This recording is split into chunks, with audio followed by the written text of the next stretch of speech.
what started all of this, what started all of the chaos, this sort of month-long chaos that we're now seeing in Minnesota and Minneapolis specifically, is that journalist, and he's actually a journalist without air quotes, Nick Shirley, this young kid, I've met him a couple times, went out there, how old is he? He's probably 25, he's 23 years old. This kid has done more journalistic work than CNN has done in probably 3 decades, maybe since the first Gulf War or something like that. He goes out and he just goes to these Somali daycare centers and finds out that there's nobody there, there's no kids there, something ain't right, and they're giant slush funds and blah, blah, blah, blah, blah. Then ICE starts coming in to figure out, well, who are the illegals here? All hell breaks loose. But what this really is about is so there's 2 things, right? So there's just like the fraud slush fund part of this, that it's largely in the Somali community of Minnesota specifically. They are stealing federal dollars, laundering them through these fake nursery schools, preschools, et cetera. And then there's the illegal immigration part of it. I thought this was quite good. It's only a 10-second clip, but Joe Lonsdale, who I've had on the show a couple times, who's co-founder of Palantir with Thiel, used to work at PayPal with Elon. He makes a great point about how, well, just watch. Who gets upset when you shut off the fraud?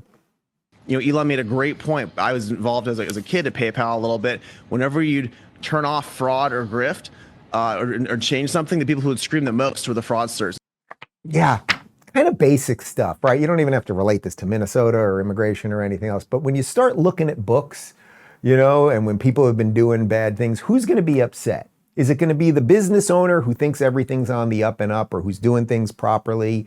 Or is it going to be the accountant who kind of was fudging the numbers and doing bad things and maybe not carrying the 1 or moving a decimal point? So it's the fraudsters. Elon retweeted that little clip right there and wrote, and the fraudsters always have amazingly good fake sob stories. You know, this reminds me of a clip we showed you yesterday, a couple clips of, what's his name? The one Democrat who will talk to me, Ro Khanna.